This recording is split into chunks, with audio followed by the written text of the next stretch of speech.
무용영화 사도성의 이야기에 대해서 알아보겠습니다. 무용극 사도성의 이야기가 큰 반향을 일으키자 북한에서는 최초로 총천연색 예술영화로 사도성의 이야기를 제작하는데요. 원래 이 무용극 사도성의 이야기에 대해서 잠시 살펴보겠습니다. 무용극 사도성의 이야기는 대본 연출은 최승희가 맡았고요. 음악은 가야금 명인 최옥삼 선생님이 맡았고 무대 미술은 김좌진, 구성은 오막 6장입니다.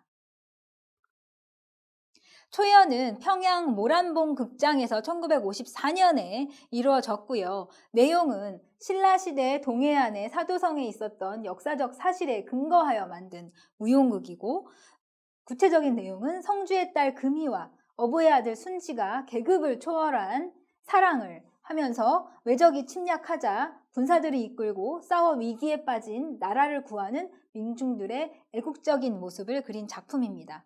출연은 주인공 금희 역의 최승희, 남자 주인공 순지 역의 조항구, 기타 국립 최승희 무용연구소 무용가들이 출연하였습니다. 이 무용극 사도성의 이야기는 최승희가 소련의 발레 예술을 연구하여 창작한 작품 중 가장 완성도 있는 북한 민족 무용극이고요. 최승희가 처음 시도한 발레 연구의 결과물이라고 합니다. 따라서 최승희의 이 대형 무용극 작품 중에서 높은 완성도와 북한 문화의 특수성이 잘 표현된 작품이고요. 1956년, 57년 소련을 중심으로 한 동유럽 순회 공연 때 대표 프로그램으로 편성되기도 했습니다. 이 무용극 사도성의 이야기는 영화로 제작이 됐는데요. 1956년 이 무용극 사도성의 이야기는 북한 최초의 총천연색 예술영화 중에서 최초입니다. 이전에는 총천연색으로 또 다른 영화는 제작이 됐었지만 예술영화로서 첫 번째로 제작이 됐고요. 이 무용극 사도성의 이야기는 소련과의 공조하에 제작된 영화라고 말씀드릴 수 있습니다. 그래서 영화 감독에는 정준채, 그리고 촬영에는 오웅탁, 박경원이 맡았습니다. 영화 감독 정준채는 안무가의 의도가 이 우아한 민족 음악과 함께 완벽하게 조화되어서 훌륭하게 형상화된 작품이라고 이 사도성의 이야기 무용극을 평가하고 있는데요. 이 무용 영화는 1957년 스카자니의 오크레퍼스치 사도성의 이야기라는 제목으로 소련에서 개봉이 되었습니다. 지금 왼쪽에 보시는 게 1957년에 소련에서 개봉된 사도성의 이야기의 포스터입니다.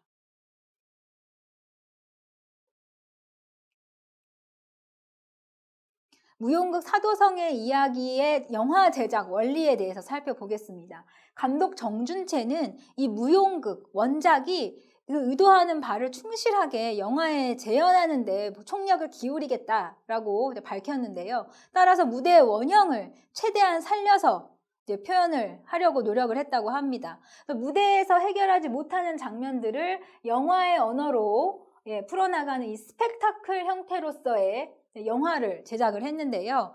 그리고 이제 영화에서는 이제 민족적인 색채를 표현할 수 있도록 칼라 영화이기 때문에 노력을 했다고 합니다. 무용 영화로서 이 무용의 특수성을 살리기 위해서 영화적 기법은 최소화했다고 하고요. 그래서 최초의 천연색 예술 영화로서 이 세계 표현에 심혈을 기울였다고 합니다.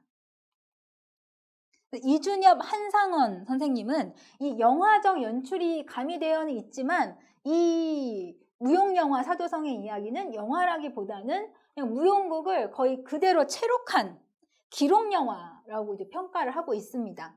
그러나 무용연구자 유미희는 이 주인공들의 심리 묘사를 위해서 인물을 클로즈업 하거나 무용수의 섬세한 연기와 표현력을 이 영화에서 보여줬기 때문에 이거는 또 다른 차별화되는 무용영화다라고 말을 하고 있습니다. 그래서 카메라 렌즈를 통해서 관객과의 공간 거리를 조절하여서 무용과는 차별화되는 무용영화다. 왜냐하면 우리가 극장에서 무용을 볼 때, 공연을 볼 때는 이 프로시니어 무대, 사각 무대에서 일정한 거리를 두고 큰 그림을 보잖아요. 일단 주인공을 클로즈업 하거나 하기는 우리 육안으로는 조금 힘드는데 영화가 그런 단점을 보완해줬다라고 이제 유미애 선생님은 말을 하고 있습니다.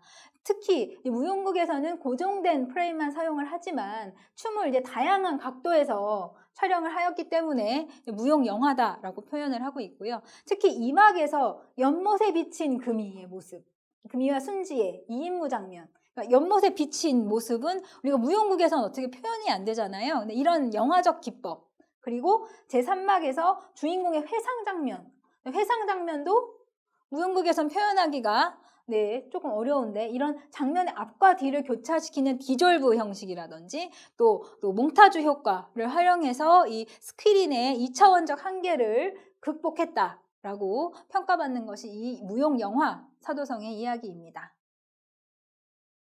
무용 영화 사도성 이야기의 제작 스태프를 보겠습니다. 물론 원작과 그리고 안무를 맡은 사람이 최승희고요. 그리고 각색, 연출, 영화 감독은 정준채, 그리고 미술은 윤상열, 음악은 작곡, 최옥삼, 장치미술 오진환, 조명 박필훈, 해설 유경애, 이렇게 해설이 있었던 것으로 보입니다. 무용영화 사도성의 이야기의 출연자를 살펴보겠습니다. 금희 주인공 역에는 최승희가 맡았고요. 남자 주인공 순지 역에는 조한구, 기타 출연진들은 국립 최승희 무용연구소 단원들이 맡은 것을 보실 수 있습니다. 무용영화 사도성의 이야기의 의의와 평가를 살펴보겠습니다. 소련 발레 문화가 북한의 최승희식으로 형상화된 무용극이 이 소련의 영화 기법, 그리고 그 절대적인 영향이 있었던 북한의 영화인들에 의해서 촬영된 소련 발레와 영화 문화의 북한식으로 구현된 2차 결과물이 바로 이 무용영화 사도성의 이야기라고 말씀드릴 수 있겠습니다. 그래서 이 사도성의 이야기는 북한 사람들에 의해서 제작은 되었지만 후속 작업, 필름 현상 및 후속 작업은 소련에서 진행이 되었다고 합니다. 그래서 이 영화는 소련과 북한의 공조하에 제작된 영화라고 보실 수 있고요. 이 영화는 1957년 5월에 엑스포트 필름 주최로 모스크바에서 상영이 되어서 호평을 받았다고 합니다.